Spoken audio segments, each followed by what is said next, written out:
we're back with another episode of Bridging the Gap.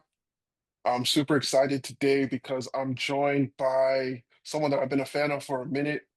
A super solid dude. He's a rapper, singer-songwriter, composer, classically trained pianist, 9 solo projects over 10 plus years in the game. So, we have a lot to talk about. I'm really happy to be joined today by DAP, The Contract, the How's one it and going, only. bro? So, welcome to the show, bro. Thank you for having me. No, it's my pleasure. Thank you for coming on.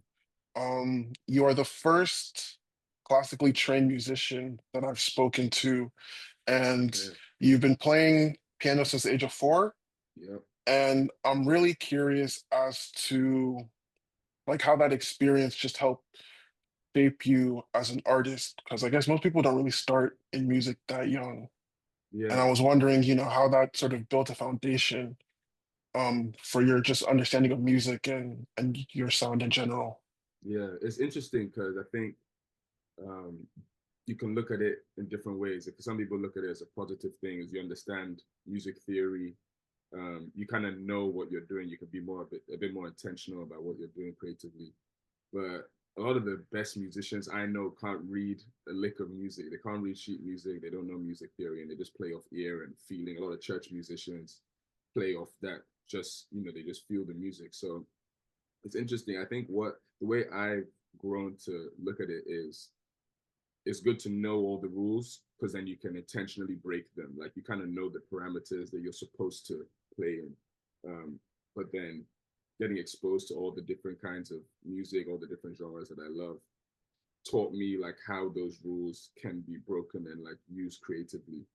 Um, Okay, and okay. I think the most important thing about having started that young, which I always think about, is that it showed me how much time it took to get really, really, really good at something. So I remember the feeling being like 7 years old, practicing scales late at night, going to sleep, waking up, and feeling my muscle memory like work in my sleep, and then coming back to play the same scale, and now I can suddenly play it in the morning. And then being age 10 and like learning harder pieces and 12 and 13. And so by the time I was a teenager, I already had been doing something for 10 years and could see my progression over that 10 years. So I knew it wasn't like I love something and I'm just going to try it out and do it here and there and think I'm going to be amazing at it. Like I know that it takes time and hours of Yeah. work to really master your craft. So that's the most important thing I took from starting that young. No, I think that's a really good point because I mean, I played piano for 5 years from like the Yeah. age of 7 to 12. But What unlike made you you, stop? I'm always curious. What made you stop? Was it the teacher? What was it? honestly, it was my parents because I felt like they were just Man. forcing me to Oh, do they it. were forcing And it. it wasn't in a way where the love of music was being fostered. I was looking Yeah. at it like another box, and I love music, like I love music so much. But for that, I was looking at it as another box to tick off Yeah. because their approach to my parents are strict. So their approach was very rigid. You need to practice, and I don't think I was able to develop the understanding of, yeah, if I put in like I got decent, I got pretty good, but Yeah. I didn't have that understanding of I'm putting in these hours to improve, and it's like that pursuit of greatness because I don't think it was something that I wanted to pursue for myself, I Pursuit. Yeah. guess. Yeah. Yeah.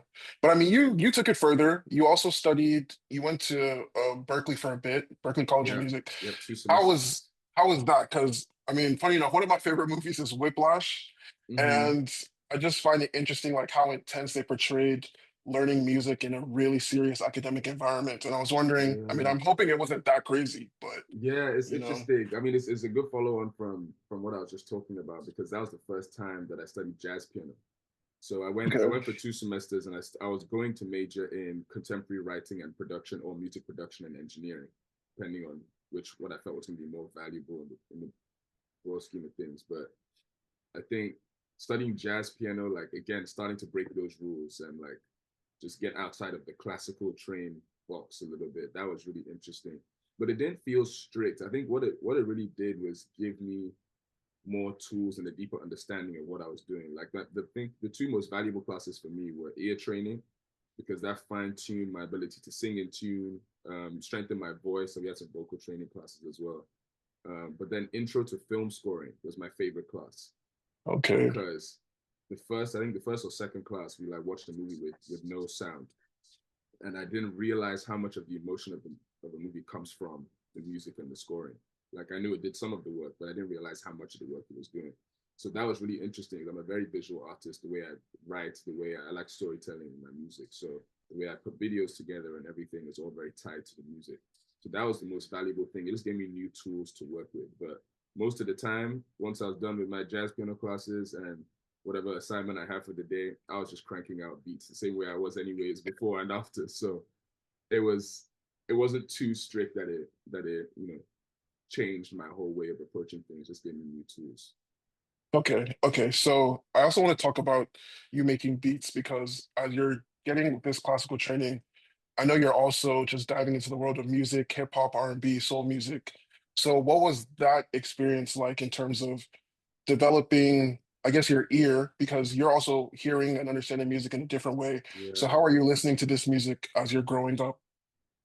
I think the best place to start is sampling because that was the first rule, not really a rule, but that was the first thing that one would think classically trained musicians would look down on. It's like you're taking someone's whole song and just chopping it up and presenting Yeah, to get something new. But understanding the art of that was a big part of like the beginning of me producing. I started producing when I was 14.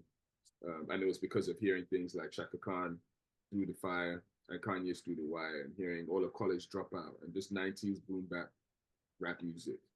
Um, so it just made me listen with a much more open ear. Like I'm in school in the UK, so I'm listening to Bombay Bicycle Club and Two Door Cinema Club, like these indie bands and yeah, things like that.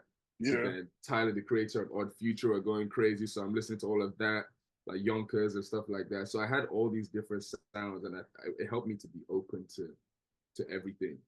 Um, just having that ear, that musical ear. So I didn't shun things quickly. I gave things a chance. I was like, this on the surface, this sounds strange or very different to what I'm used to. But I was curious enough to like listen a little further and a little deeper and try and understand what was going on. Um, yeah, I think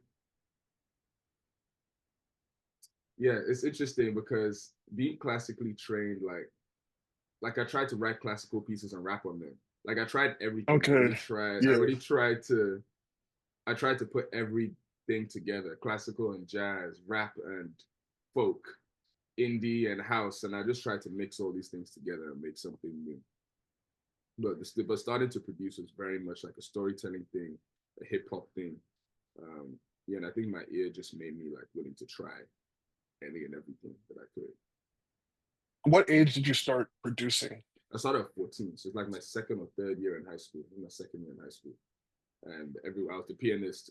All my homies wanted to rap and sing, and it Yeah, was it was yeah, Wayne, Drake, Nicki Minaj, Tiger, Young Money, Bedrock was going yeah. crazy. Kanye started dropping Good Fridays like the year or two after that. So it was that era, like late 2000s. And I wasn't planning on rapping. Like DAP is the Lakwa Big Productions. I was just going to be a producer. But that's what got me into it. And then I made that first beat. I remember my first beat. I can literally create that beat. And from then, I caught that bug and instantly, like I was making beats every day. So when did the rapping now start coming into it for you? Rapping came from two things, interestingly. Like when I first went to school in the UK, I started studying Latin and Greek just because I don't know how it started, but I really liked them, really enjoyed them. A lot of what we were doing was reading poetry and prose and analyzing the stories and also the like literary techniques, whatever you want to call them. Like iambic Yeah, pentameter, the meter, all those kind of things. And I just fell in love with that. So it was kind of brewing from then. I liked English class. I guess most rappers had a thing for English class. Um, but then later in high school, um, my beats, again, having come from this background of classical piano and then being open to so many things and enjoying genre bending, my beats were weird for certain people. Like some people just couldn't figure out how am I supposed to rap on this beat. And then I'm listening to a lot of Odd yeah. Future. So all the rhythms, the tempos were all over the place.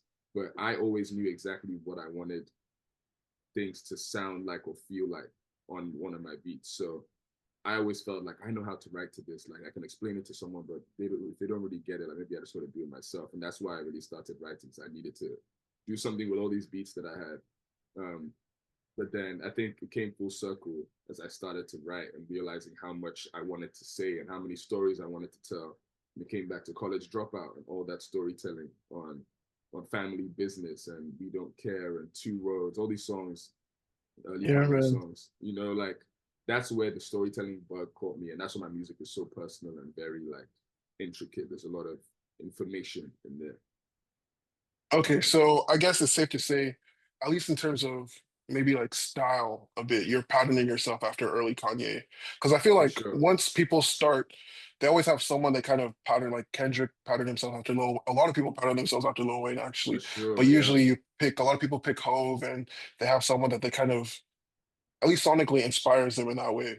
Yeah, to me it was all yeah, which is obviously tough to tough to stand on these Man, days. So yeah, like no, no, great, we'll still talk about that a bit. We're going to yeah, talk you because know, I try to it's just crazy. separate it, but acknowledge it and understand it for what it is, whatever, however, everyone feels differently about it. But creatively, like it was yeah, it was Andre 3000. There's a lot of producer rappers Okay, because yeah. that's how I came into the game. So like not knowing that Andre 3000 produced most of the Love Below like blows my mind because he's playing piano and things, probably playing guitar some places, like doing all kind Yeah. of stuff. But yeah, that College Dropout album was my intro, not intro to hip hop, but like the first one that really caught me. No, I feel that. I feel that.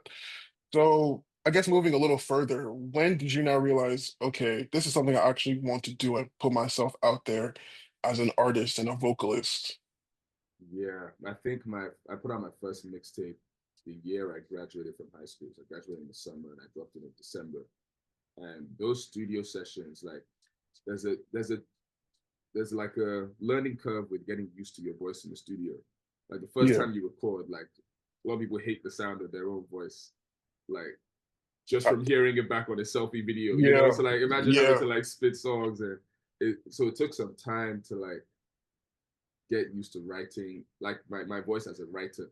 But the first time I went to the studio and recorded a song and heard my voice back on the speakers, it was like the first time I made a beat. Like something went off and I knew that this felt powerful. Like I felt like I could get whatever was in me out that way.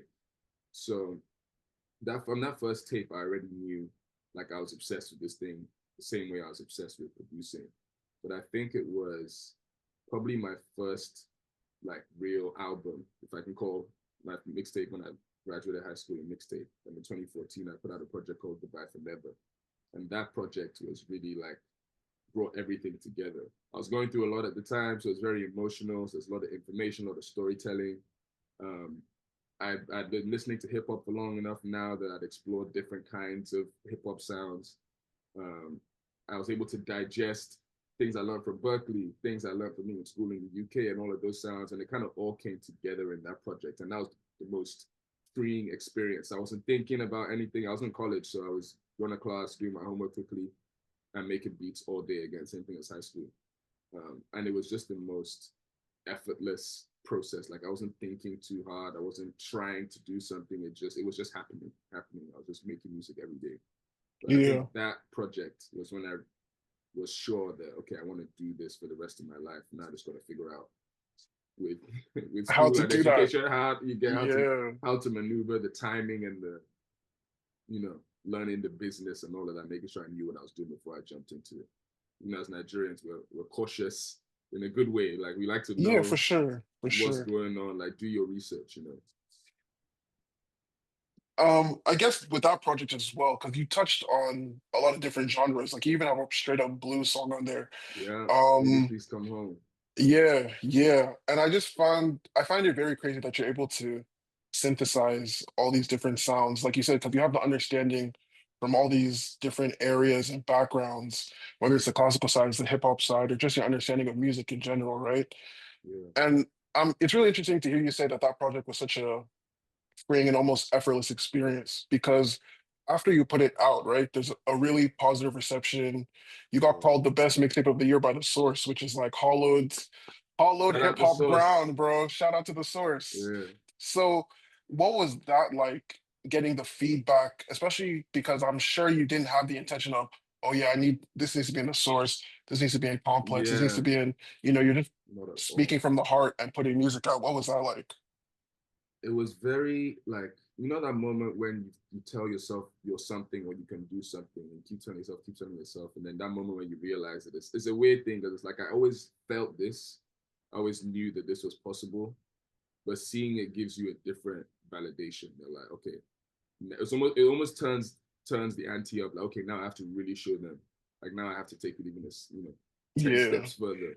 But it Yeah. was it was very it was interesting because it came at a time when I was about to think about applying to law school. It was like that year before that I put this project out. So I already knew, like, I'm looking at the clock at the same time that I'm just having Mhm. fun making all this stuff, enjoying college. Um, so it was like very validating, but it also was like, okay, I need to go now. Like, I knew it was real. Now I don't have an excuse to even doubt anymore. Like, now it's time to go and make the best music possible, because Yeah. law school is around the corner. I don't know that I'm going to drop out of school and not go to law school, not even graduate from college. So I knew there was going to be a time factor that would change my life down the line. I won't be able to make music every day because I'm in school and it's easy between classes, whatever. But it was special though. Like those kind of times you can't recreate. Like hearing yourself on the radio for the first time type thing. Yeah. You can Yeah. never get that back. Like, and I was in the dorm room in college making all this music too. So it was even more like, okay, wow, I did all of that from right here. It Yeah, was it was exactly. crazy. Exactly. And you're recording or you're working on this project, I guess you're also working on the contract project. Because Yes. that came out same year, Jam on Yeah. Stones. I always forget that they dropped like a couple months apart, I think. Yeah, so I'm like, what's the process of, and also first of all, shout out to the contract, shout out Shane Mm-hmm. Chubbs. Shane Chubby. Um, what was that like working on the project simultaneously? Because I guess you're in a different, the frame of mind is probably a little different Yeah. on the contract project. Yeah. The nice thing with the contract project is that Shane's ear is so sharp and his taste level is so acute that he knows what he wants. He knows like the storyline, so to speak. It was an EP, so it wasn't a full album, but he kind of knew Yeah, the points we want to touch on, knew the sounds we wanted to explore. And he had references, he had things he'd heard, he had ideas of things that he doesn't know if this will work, but I feel like we put these two things together, it'll make sense. And he's not a classically trained musician, right? So it was nice to have, like, our balance was perfect. And yeah, I was happy to take that direction because I'm coming from a space where, when I started producing when I was in high school, he was there too. So he knew that rapping became natural for me because I got the opportunity to hear what I sounded like and fell in love with it. But I really enjoyed being a producer and like being able to choreograph and orchestrate from behind the scenes and let someone else lead. So it was yeah, him giving me like, yo, we need this song, we need this kind of joint, we need this here. I think this beat needs a bridge right here for this section. I need you to put a little verse here, and then I'm gonna come back and like he was doing a lot of the arrangement.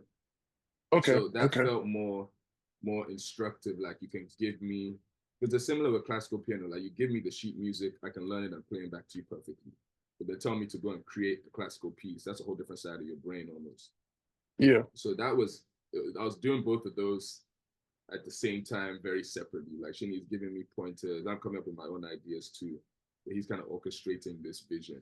And then I can like go home after work, so to speak, sit down and like get all my emotions out on my stuff for Goodbye yeah, Vanessa. okay, okay, I get So where you're it coming was it was from.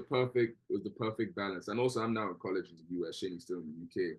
So we're experiencing different things. Our lives are changing a lot at that time. So that was also helping me stay tapped in with what's happening in the UK. Like we have a song on there called Come Home. There's very Yeah, much a song I feel like I wouldn't have made without his his antenna of ear. what's going on in the UK. So it was a nice balance. And I guess with you also adding the contract into your artist name, into your moniker, what Yeah. is that like? What does that time even mean to you with that project and your time as a group? It's bittersweet. It's bittersweet because that happened because Shaney stopped rapping around that time. I thank God he did because what he's Yeah, doing with Native, it's funny. Like life works in I said like God works in mysterious ways, but like that moment was so sad because again I know how much he loved music. So I'm watching him having to stop for reasons we don't need to get into, but I'm thinking like, damn, if I was in that decision, I had to that position, I had to decide to keep doing all this stuff. I don't think I could stop, but he had the maturity and understanding to build Native Magazine, Fest, Records, and now they're a huge part of pushing the new wave of Nigerian music yeah, forward it's the whole because network. Native, you know It's what the I'm whole saying? network. Yeah, So, but at the time, it was like, we had this crew, a lot of people kind of stopped over time making music. It's me and him. We made this duo, and now he's about to stop. So I felt very like, yeah, how am I gonna do this in myself? I want like, Yeah. I need a squad. Like I want a squad. I came in looking at Young Money being built, in mid two Yeah. thousands. So it was strange, but being able to carry that also meant that like I could take everything I learned from him, like working with him and the way he approached things, um, his taste level. Like Shaney knows so much music. It would shock you. Like his his his palette is rich with so many different sounds. So yeah, I just kind of took what I could from what we'd done together and added to what I was already doing and keep the shit moving. It was tough. No, I can imagine, but I mean, it's still good that you can kind of look back on it fondly. Yeah, And you guys always have these touchstones that can't be removed. I mean, I can speak for myself. I know, those early days when you guys were just starting, like that was just an exciting time, yeah. at least like Period. Nigerian Yeah, music in general. I remember, yeah, all those songs coming out, you guys were getting recognized by like Complex and all sorts of crazy stuff was happening. yeah. So yeah, I definitely remember that. So I feel you. And I feel Dexter you on Navy that. shot the video for Come Home, and he also shot one of my favorite ASAP videos. Um, I think the video for LSD. He also shot that Okay, like a yeah. year after or something. You feel me? And then when ASAP the beat switches and ASAP looking down into the mirror and he, excuse me, like that was a crazy time. And there was DRB and CE happening between Niger and London, and Yeah, it yeah. was yeah, There was a lot going on. yeah. Of But course, then it's also Shanti cool and, to and see. their whole crew. Exactly. It's cool to see where everyone kind of is now because I think you've all been able to do such great things in your respective lanes. Yeah, And it's just exciting to remember, like, yeah, when it was just starting and everything's kind of off the cuff and spontaneous, and people might not have these huge aspirations. They're just doing what feels natural yeah. and It's coming just from the free. heart. Yeah, yeah. So I want to go back to how you mentioned that your music is, really personal because I feel like anybody that really listens to your work knows that. And for me, listening to you is almost like it's like walking through someone's journal, right? Through a diary, because you're talking about your family, you're talking about um, things happening back in Nigeria, you're talking about the state of your own mind. And I know for me, like Everybody Falls in the Summer, that's one of those projects where it's like I feel like you really nailed that storytelling aspect and bringing people into like your actual life. But the first thing I want to That's what ask I'm. you, That's what I'm looking at right now for the 50th oh, that's anniversary. crazy. You feel Okay, me? you need to watch this on YouTube if you're listening, because Yeah. he's got the cover painting. Um, and yeah, I just wanted to first of all, how did you even develop that comfort? Because I feel like even as a Nigerian man, we're not necessarily encouraged Yeah. to be emotional and share what we're feeling and thinking, but you're doing it in a way where the whole world is invited to listen. And I Mm. really wonder, just like, how did you develop that kind of comfort? Is it something you were even thinking about? It just came naturally. Like, how were you able to develop that? That's a great question. I think definitely going to Brown University is a big part of it. And I think going to Harrow in the UK for high school and that being a completely different experience, very conservative, Yeah. British high school experience to Brown University, which is considered like the hippie Ivy League. Like it's a free education system. You don't get a GPA. You're encouraged to study whatever you want, Oh, you don't explore, get a find GPA? find yourself. Like I think Oh, there's a way you can wow. calculate it yourself. Officially, you don't get the school doesn't give you a Okay. GPA. You get to a degree or you don't. Basically, there's more nuance to it than that. But yeah, it was that kind of situation where like not only was it very freeing in that sense, but it was very hypersensitive to like world issues, social issues. So you're encouraged and almost sometimes like not forced, but people notice if you're silent. So you're expected to educate yourself, do your own research, know what's going on in the world with politics, with local and national, like all of those things. So and all human rights, like everything. So it was like a crash course my freshman year and like understanding, okay, you can't say these things. These words that are out, these are the things Yeah. you need to understand pronouns, there's so much happening so quickly that I had to get. I was a very shy kid in high school, so I had to get comfortable speaking up and not being scared about saying the wrong thing. It's like, it's time to talk. It's time to talk. I think it was that, but also a combination of just not really knowing. Like I wasn't thinking about how many people might hear this. I was just like, I don't, I don't think there's any other way I can digest this emotion without putting it on a song or getting it out of the music. Like artists always say music is therapy, so it's Yeah. definitely a part of that too.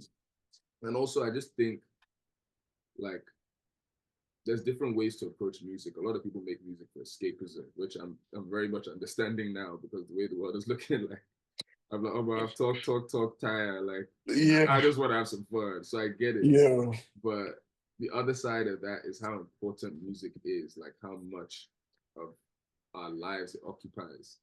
You know, like you hear Black people in America talk about being raised by their favorite rappers. They didn't have a father in the home, for example. You know, like music plays such a fundamental part in people's lives that it's important to me to tell the truth and tell my story. You know, and both of those things are important. Like get things off my chest, but also like this is what it really is. We're also seeing a lot of fabricated things all the time. Like social media is booming at that time. Everyone's comparing themselves, everyone on their screens. So it was partly like intentional, knowing that this is important, but also like I don't know any other way. Like I don't know how to be chill and just make cool Yeah. stuff. You know, like I need to say what's on my mind, what's on my heart. But that's a great question, though. I think Brown was a big part of it, though. Like that was I definitely completely changed that freshman year. I remember going back to Niger after that freshman year, talking to one of my aunties, and the look she had in her eyes as she was looking at me was like, "Yo, you're a different person." Because I was the kid who was very shy, didn't really look people in the eyes when he spoke to them. It was very like, "Oh yes, auntie, thank you, auntie. Yes, okay, cool." Like, but Yeah. I suddenly came back and I was like, "Yo, auntie, how do you feel about this? Like, do you think this is right? Like Yeah. why are you Christian? Why do you believe this or that?" And then they're like, "Yo, calm down." Like, It's so funny because, but like, your parents and family want you to have the best education, but then once that mm-hmm, critical thinking it switch starts kicking activates, in. It's different. It's there. You can yeah, understand for from real. their perspective too. Again, you're living a different world entirely. Like they don't know what Yeah. you're experiencing in that college, however many thousands of miles away. Yeah, It's very exactly. interesting. Exactly.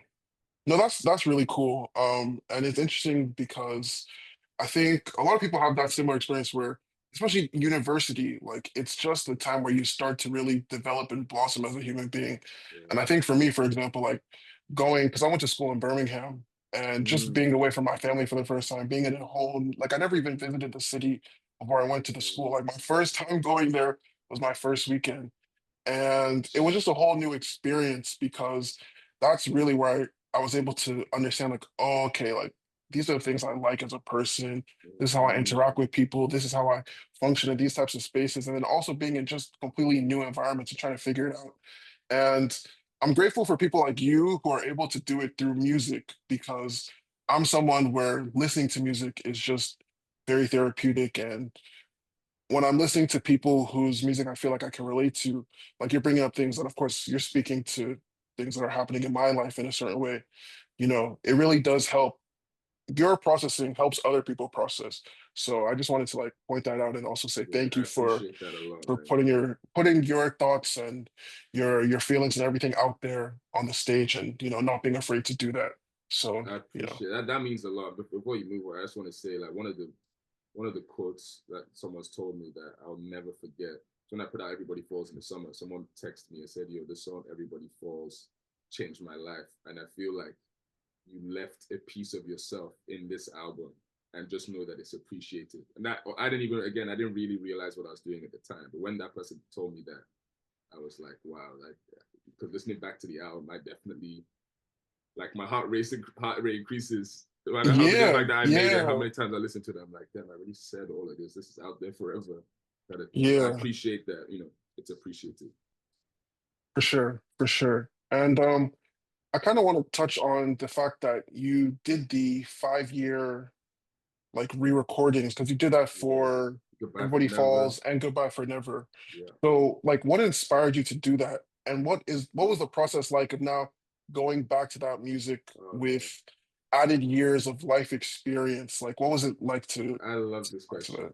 Yeah, I thank you for this question because that was an important thing about doing the re-recording, because like if you listen to certain lyrics, I'm like updating it in real time.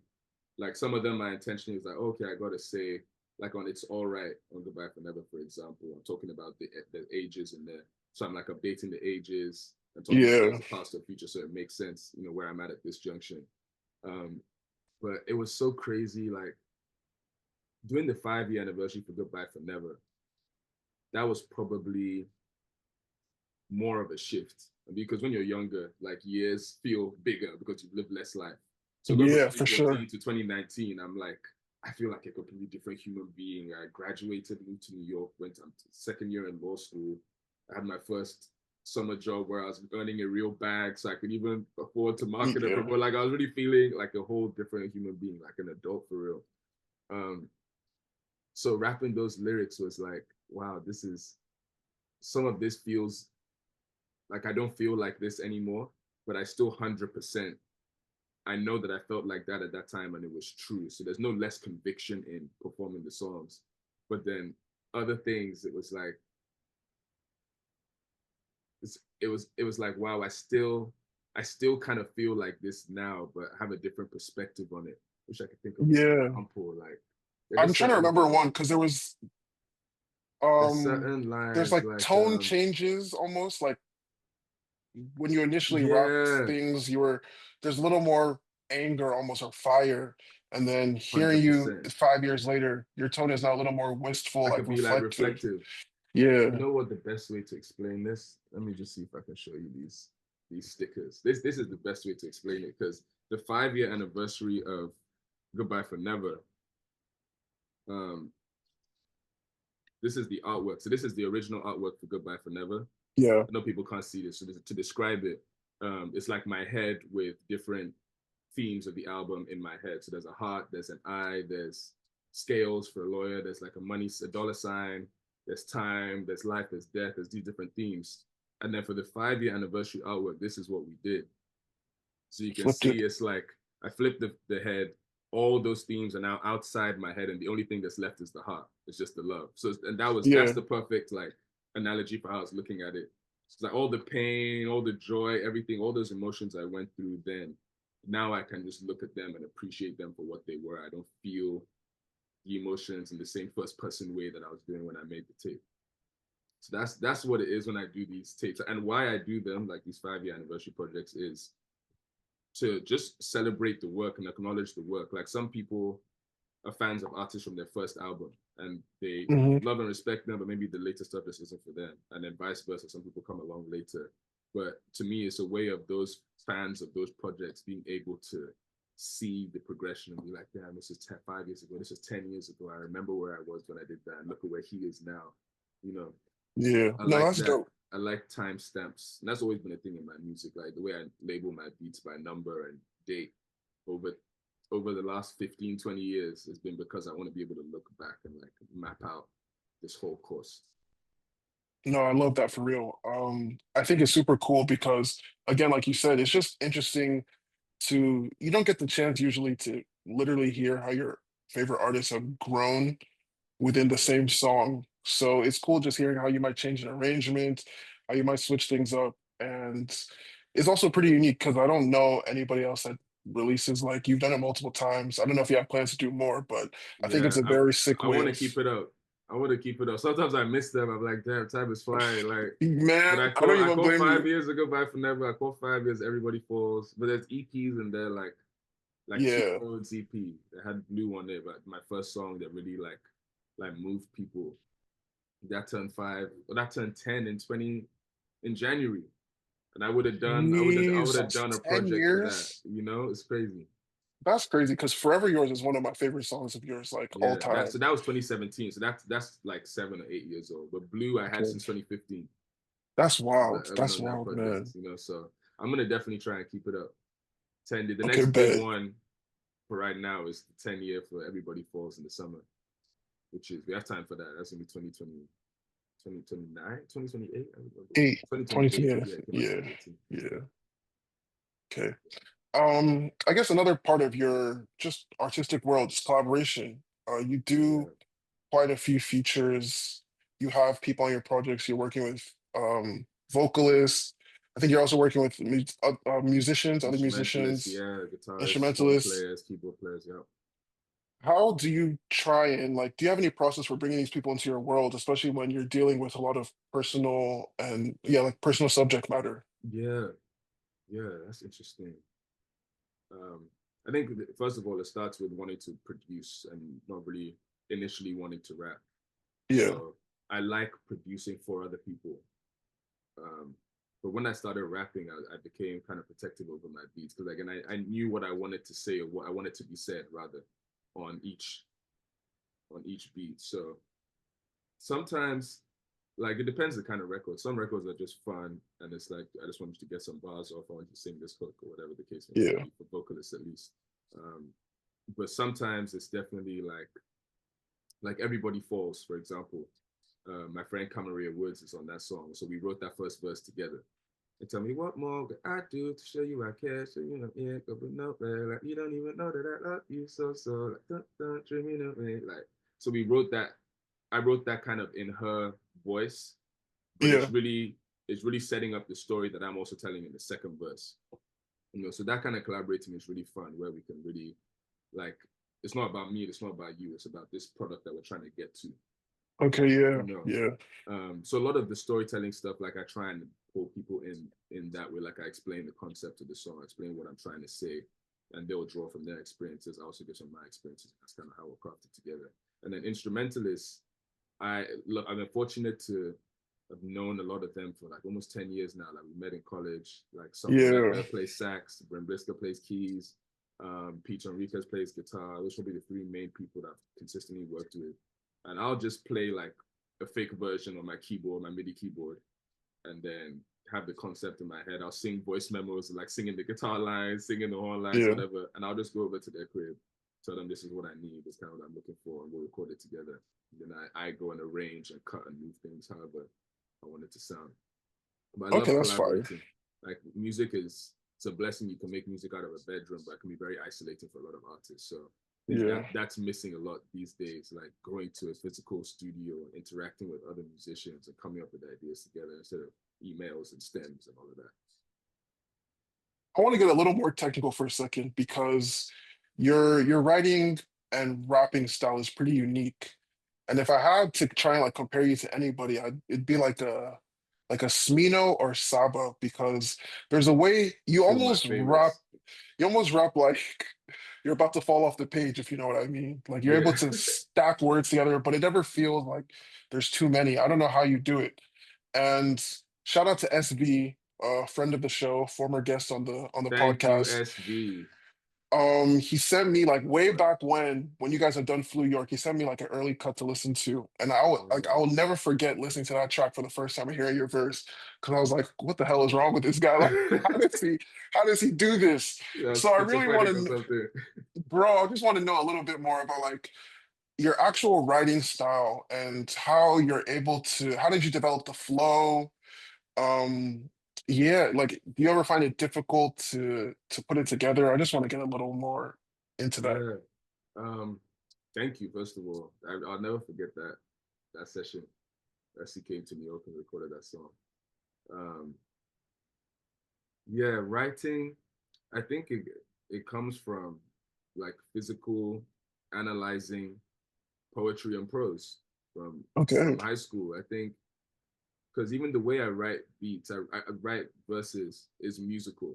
It's about the tempo. It's about the rhythm. Each syllable matters. Like every vowel sound matters. Also, growing up in different cultures, like I feel like my vowel sounds are always all over the place. Some people will catch a word and be like, Same. okay, that sounds Yeah. Nigerian. Then they say a different word and it's like, oh, are you British? And then they say another word Yeah. and it's like, are you from Atlanta? Like, what's going on? Like, so I'm hyper aware of how every syllable, every vowel sounds and where everything is placed, all the consonants, the T's and S's, or the sibilants, all of that. So, and those are all things from studying poetry and like seeing how Sophocles was writing this verse or Socrates was writing this verse. Um, and then just listening to great rap, listening to incredible rappers, listening to Rigor Mortis by Kendrick for the first time, and Yes, the breath sir. control, like how you're Yeah. putting all those words together, but each word is it's just individual syllables,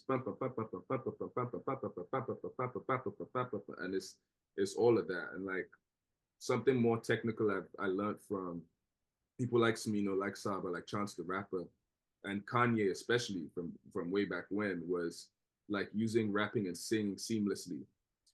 Like Yes, yeah, because speaking, you know, people always say certain cultures that they speak as if they're singing a song. People say that about Trinidadians. People say that about yeah, Ghanaians sometimes. Like, why are they talking like this? Like the intonation yeah. of that, you know what I'm saying?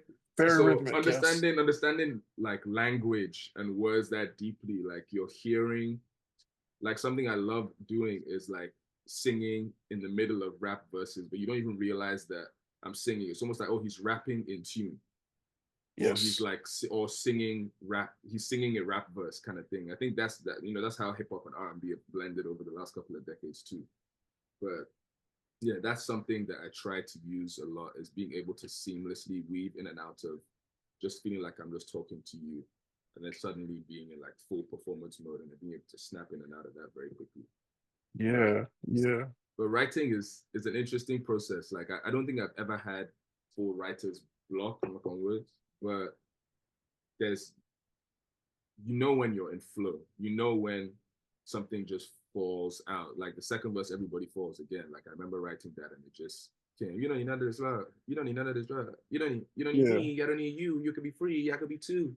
Like the me and you and I. It's like all those balances and different things. Like that's what I love. That's what I fell in love with about storytelling and rap. Is the language. You know, words are very intricate and they mean things. You know. Facts. No, that's my favorite part of it as well. I'm obsessed with just songwriting and how in the space of two lines you can just break someone's brain almost in terms of how do they fit this much information into like this metaphor and then they stacked it here, but also the rhyme scheme is behind from It's like two crazy. lines. There's so many different things happening. And again, like I said, you're really good at it. So that's why I wanted to ask because Thank when I you. listen to your music, you know, like you said, there's times where I get the sense that you are in flow, but there's also times where it feels like this feels like it was placed together, but I don't even Yeah, know how you would, crafted. Yeah, yeah, how you would start placing things. So that I think I've got a bit more perspective on that now, especially like you said, some of the like mentioning Chance, for example. I think Chance is super, super underrated as a writer because of his understanding of man. language, the way he plays with words, intonations, pronunciation. It's insane The acid and rap album life changing. changed everything for me. Life changing. Like the things he was doing on there just vocally are Yeah, so advanced. And I remember I was in sixth form and I had to analyze Pusher Man. I analyzed put like we had to analyze oh, a bro. piece of literature for an English project, so I picked Pusher Man. And that's just one of the best written rap songs just ever. Like it's incredible what he did on that. So I can get a better sense of like how you're also able to because you have these reference points of understanding language and things. So when you're hearing it, I just guess you're probably hearing it a different way than most people. Then you now have the skills to apply it to your own work. So, Yeah, you know, we're putting the pieces together. yeah. They be hating whether it's dark or not. These days it's dark a lot. Around here, it's easy to find a gun than it is to find a parking spot.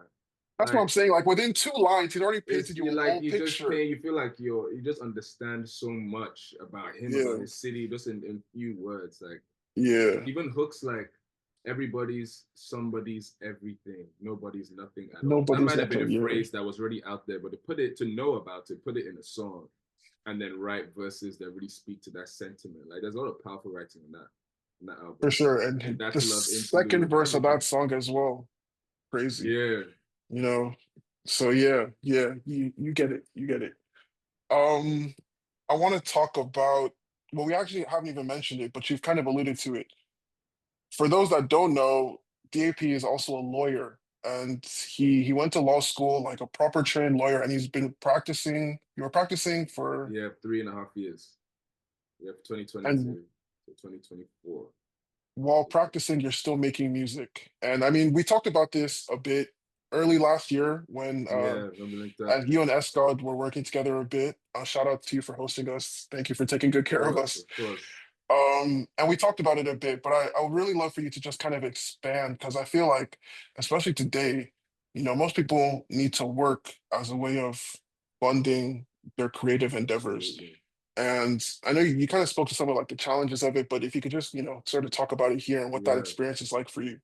Yeah. Maybe I'll touch on why I chose to go that way, and Okay. then the things I learned along the way, good and bad. Like why I went to law school was, like, when Nigerians, education is paramount, and rightly so. Yeah. Um, but there's this thing with all these kids, some blowing up, some really falling in love with music and arts, and that's what, like, late 2000s, 2010s was for us. So I got to this junction my senior year in college. I'm taking the LSAT on, like, October 3rd, and September 25th and 26th, I was in Abbey Road Studios with Mark Ronson for 2 studio sessions, right? So, and that's been my life. It's always been school, music, like right next to each other, and I'm always trying to, like, balance both. Um, but again, shout out to Chance. Independence was such heavy talk at that time, like between Yeah. 2011, 20, like 15, 16, um, that I fortunately started, like, peeking around and doing my research in the business. I still always have this book by me all the time. All You Need to Know About the Music Business by Donald Passman. And I encourage I have every artist to one of read that book. those. Yeah. I'm I sure have you the know. updated version. Yeah. Yeah. So Essential so reading. the reason I went was because I felt that I've been able to do so much in my music while I've been doing high school, college, and now law school and everything, that it felt like almost will be doing a disservice to not take it one step further, because I felt that maybe if I dropped out of school and slept in the studio, I could blow up in a year. But if I go to law school and learn the business, learn the law, I can help myself avoid some bad dealings. I can help other artists, and I can also get a big enough bag to survive and fund my music myself and stay independent. Yeah. That was the ideal situation. Doing that is very, very difficult.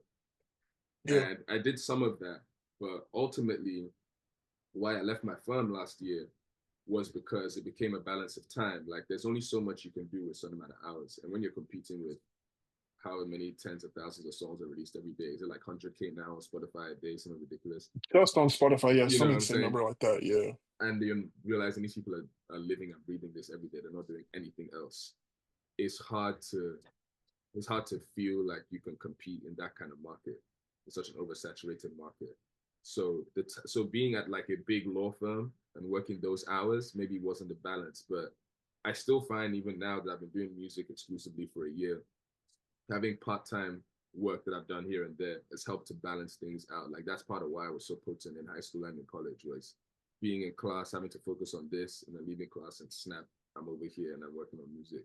And that switch probably came from growing up in different places, between high Yeah. school and college, and just code switching all the time. Like, something about that juxtaposition of those two things helps my creativity. So I went for this long-term goal of, really, I wanted to start my own intellectual property law practice in Niger, because I'm noticing all the artists going through the same things that I watched hip hop artists go through like a decade earlier. Like Bro, it's copyright bad out issues, there. trademark issues, Yeah. this lies, not understanding contract. I'm just like, damn, like, Yeah. how do we avoid this? But then it turned into, it's a really useful tool, but I think it's taking too much time for me being able to create. So I have to just reshuffle my time around and, use my law degree, but in a way that's a little less strenuous. And that's where I'm at now. But I definitely encourage people, especially, man, the way this industry is moving right now, all I've been seeing is, yo, artists, don't quit your day job. Keep your job so you can fund whatever it is you need to do and survive.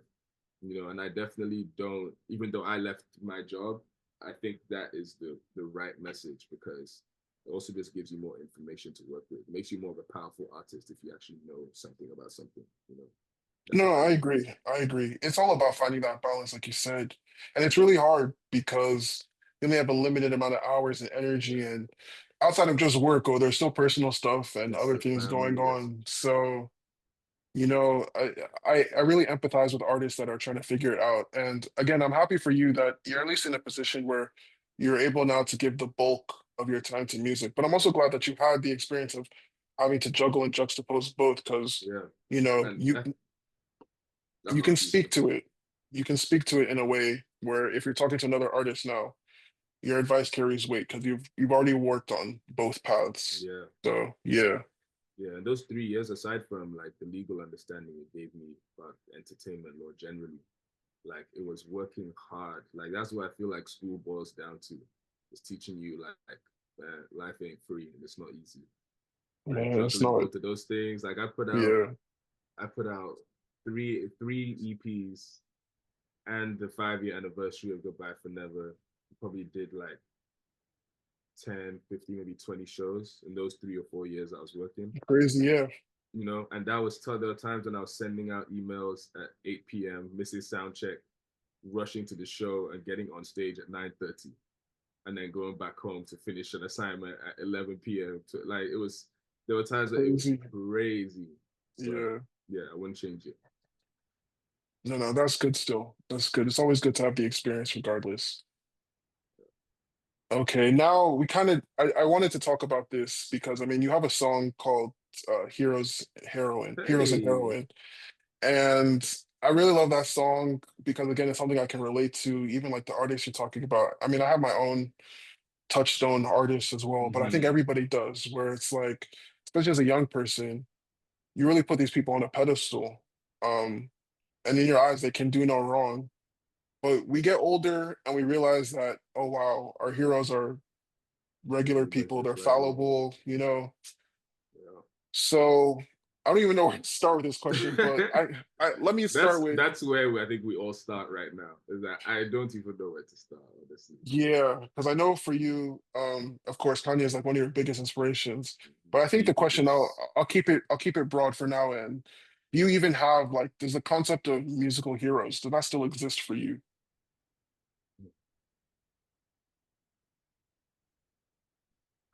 I don't think so. I think the way I changed my perspective is I tried to find, for want of a better word, like tangible heroes. I tried to look to people Okay. that I actually know in real life and I can semi vouch for their character, or at least stand on what I believe in about them. Because I can't stand on anything Yeah. I believe about Kanye. I don't know him, no matter how deep and how rich his music is. I don't know him personally, Yeah. you know. But it's hard because when you find an artist you really love and you love their story and just everything about their artistry, you want to celebrate them that way. But what this has changed for me is there's a part of me that just keeps like tugging my shirt, like, yo, relax. You don't know this, don't get too excited. I love the music, but this isn't your idol. Yeah. But it's tough. I don't think I don't I'll put it like this. I don't look for musical heroes anymore. I enjoy the music and I try not to get too attached to the personality and everything else that comes behind it. Like I enjoy the personality Yeah. through the music as much as it lives there. Okay. No, no, I get that because I mean, I think as well, I've tried to sort of shed that concept of having, especially like you said, people you don't really know. Yeah, You connect with them because of the art they produce, and it can feel like that connection is real. But at the end of the day, I couldn't vouch for Kanye's character. I can't vouch for Jay-Z's character. I can't vouch for like Lil Wayne is my favorite rapper of all that's your guy, time, like man. Way all changed all of our time. lives. And but I can't vouch for his character. Like I don't know him. He doesn't know Yeah, me. We have no relationship. So I like that you said, it's about looking at the people in your actual orbit that you know and you at least know their character to an extent. You spend time with them, you can yeah, vouch for it, right? yeah. Like my hero is my grandfather. Like the way he Okay. lived his life. Like his marriage, married for 65 years or something. Like he's still him and my grandmother are still alive, thankfully. But the work he's done in business, the way I hear other people talk about him, like, yo, do you know who your Yeah. grandfather is? Like, just the way he operated in business, like, kept his integrity and just moved the right way. I try and remember that those kind of people exist. Like, I don't need to be on Yeah, a man. computer worshiping XYZ. Because like Trying to find I think those it's idols in your life. yeah, no, no, because it's easy to get caught up in thinking of legacy as this big thing and legacy of multiple Grammys and all these classic albums. But like you just said, when someone comes to you and says, "Do you know your grandfather?" Someone that you've never met in your life, but Mm-hmm. because of who your grandfather is, they'll even have an affection and respect for But you yeah, because of what he did. That's a legacy. yeah, And that's a It's legacy worth tangible. chasing. Yeah, it's tangible, something worth chasing is noble, right? Yeah, And I feel like it's so easy to get caught up in just the glitz and glamour of because guy, when you blow, it looks sweet. Like yeah. you're Too flying sweet. private, newest New cars, money, clothes, all this stuff. vibes. Yeah, Yeah, but a lot of it is illusion, and a lot of it is marketing and promotion, and they're all pushing a lifestyle for a certain reason. And I think, like you say, it's important to look for those tangible things that you can really hold on to. And I love that you said, like your grandfather. I think for me, um, I haven't always gone along with my parents, but now that I'm at this stage of like I'm early, I just turned 30 yeah. and I'm at a stage in my Hey, life now welcome. where Hold it's, on, let's pause for that. Hey, because we're getting to that age where like yeah, it's not man, promised. It's not promised. I appreciate you, So bro. happy, For happy real. belated, bro. I don't know Thank how you. long ago it was, but still happy belated. Christmas Eve, Christmas Eve. Christmas Eve still Yeah, qualifies, Joe. thank you. Thank you. So, yeah, so like I look at just the things that they did when I was younger, but I didn't always understand for me to Mm, just have the foundation that I have and kind of live the life. Because now where I look at where my life is now, and I'm like, man, all of this stuff would not be possible without the bro, sacrifices and so things that much they did for me. sacrifice. And it's like, why would I try and look to someone who I don't know for inspiration when there's inspiration in my own life that I can really pull from and be like, man, I saw how hard my dad, was working. I saw how my mom was working to provide and to do all these things. And I didn't have a real sense of how much time and energy it took. And now I do, because I'm at this age, I'm like, Yeah, man, you're like, how you're were they tired. He's doing like, this? bro, with multiple kids, I don't have any kids, and I'm just It's like, I'm still crazy. tired. It's So crazy. no, it's wild, but yeah, I feel like you said, it's that period of just kind of shifting away. I think the social media was cool when it started, but where it's at now and how people just they can't help but reveal themselves. And Yeah, I feel like it's knocked away the allure and appeal of celebrity in a lot of ways for because we see sure. these people, we used to ascribe like, oh, you must be smarter than everybody because you're at that level, but you're just a regular person with an extreme talent in certain areas and you've pushed that to global success. But that doesn't now mean maybe like you're a moral person or you're a good person at your core. Mhm. And for me, the older I get, it's just I just want to be a good person. I want to make sure if I'm putting things out into the world, it's adding value.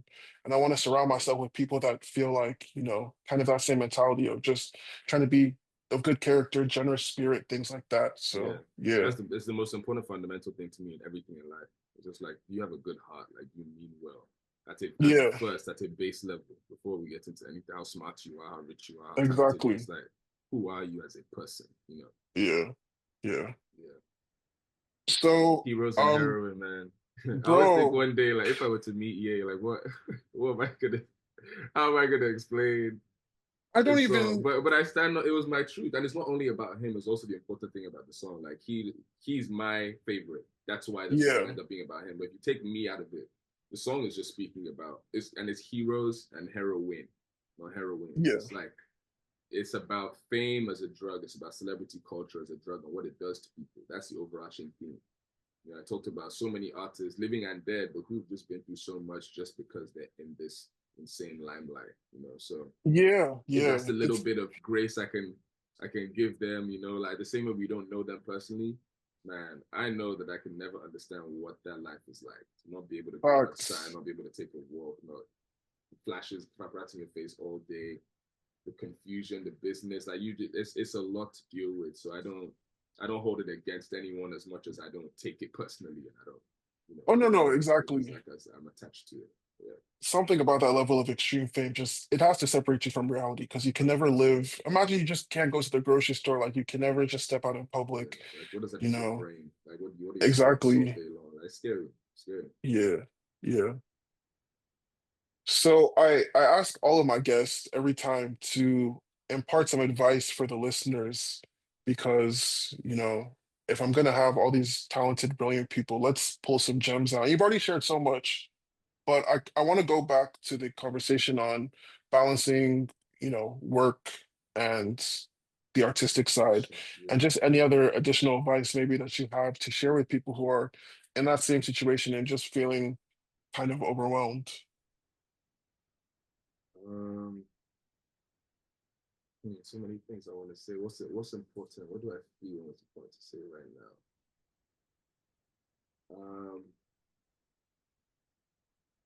I think even if it's cliche, I think the cliche things are said a lot of times because they're important. I think Yeah.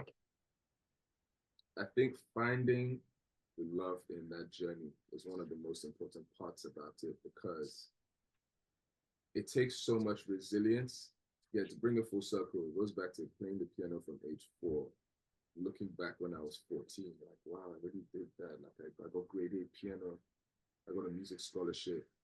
But then looking at it from age 14 to 19, and it's like it takes so much time to really not only be good at your craft, to master whatever that craft is, but to be able to be successful with it. It's so many moving pieces. There's a little element of luck in there. There's meeting the right people. It's knowing how to network. It's knowing how to market. Understanding whatever business it is you're in. You know. So the most important reason why I'm still here doing this is resilience. Is because I refuse to back down. Like I chose a hard way of doing this, juggling my 2 lives, so to speak, for so long. But I didn't give up because I love this thing so much. And I found a way to love the journey and the grind in it because I know what that leads to. I was fortunate enough to see that early. So I guess the advice is understand as you're diving into whatever this thing is that you want to make your life, like what it's going to take. Because then when things go left, it's easier to dust it off and keep going.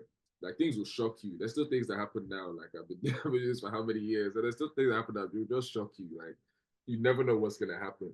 But the reason you Yeah. keep going, a lot of people didn't get there just because they stopped. Like one of my favorite quotes: "You try, you fail, you try, and you fail, but the only true failure is when you stop trying." Like there's no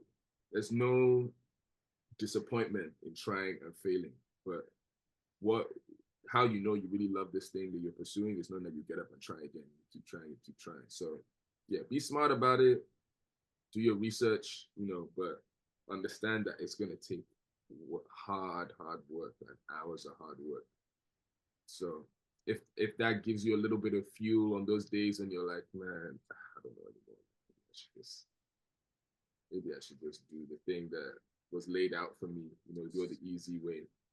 Yeah. But yeah, just being resilient. You have to fight for it. You have to fight for it.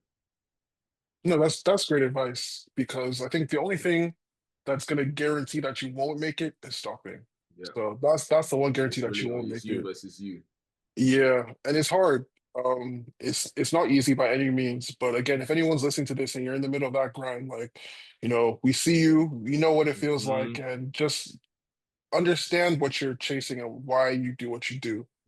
There's a Because reason like, you put in all that work. It yeah, wasn't it wasn't confusion. It wasn't by mistake. Like yeah, if it was so worthwhile as well, it wouldn't be just so easy. yeah, So exactly. really being able to lock in and understand what it takes, I like that a lot.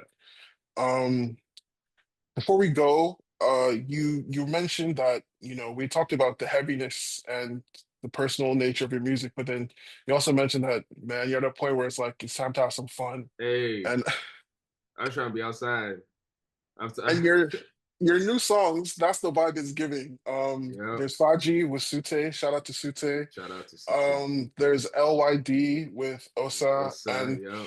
both of them, in my notes, I wrote very breezy, very summer vibes, like, Yes. light, take to the dance floor, let's have some drinks and just have a good night. So I'd love for you to talk about kind of just where your headspace is with making music and then what you have coming for the rest of 2025. Yeah, I'm excited. I'm working on a couple joint projects actually. I've been trying to get more into my production bag and producing Okay. for other people. Um, but on my personal stuff, like there's kind of two stories I'm trying to tell right now. It's the story of this journey, like making that decision to go to law school, practicing as a lawyer, and then walking away from that financial stability, generational wealth. If I stayed in it for enough time, Yeah. Yeah. and people think you this. If you tell someone what I did, it sounds absolutely insane, and I recognize that. But I love that part about it because it's only a reminder to me that I'm not tripping about this thing. Like I really love this much. And I'm willing to put everything on the line for it, you know. For sure. But that's what Faji was. Like I made that beat my last day at the firm. And that's what that feeling, like that song is always gonna be special to me because it just feels like just like Yeah. deep, deep, very like, oh, I can just let me just ginger for 1 second. I've been thinking so hard, Facts. working so hard, stressing so hard about everything. Like, we just forget about that for a second.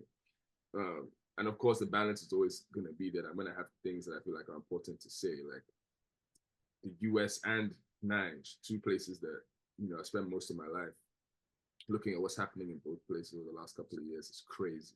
It's crazy. Very I've crazy. done a lot of talking, like on my songs, on corruption, on Goodbye for Never in For 2014, sure. Yeah. on Blue Yeah. in 2015,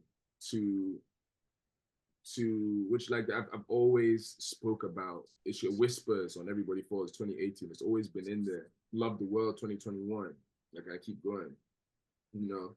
So there's definitely songs like that in there as well. But I think sonically where I'm going is I'm trying to harness um, my roots for real. Like a lot of the production is heavily Afrobeat and high life influenced, Okay, but but still with the storytelling. And then sometimes it's gonna be fun. Sometimes it's gonna be deep. Like the last couple of years, I'm not gonna lie, have been very tough for me and my family. Like certain things we've been through.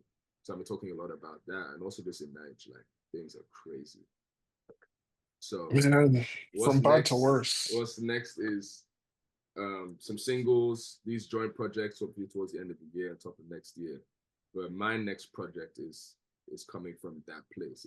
It's building Faji into a world. It's coming from the Yeah. Power series. It's very experimental. It's very Afrobeat dance fusing and electronic sounds. And now I'm getting back to you know raw instrumentation, production, and like stretching my vocal ability and all of that. But I'm excited for this year. No, I'm excited as well because I mean, listening to those records, I was like, okay, I get a sense of the Yeah, it's a space is it, but shift. hearing you confirm it, it sounds no, yeah, it's a shift. But I'm like, this is kind of the shift I think even I personally would love to hear because, like you said, there's just been a lot of heaviness. You look at things happening in Nigeria.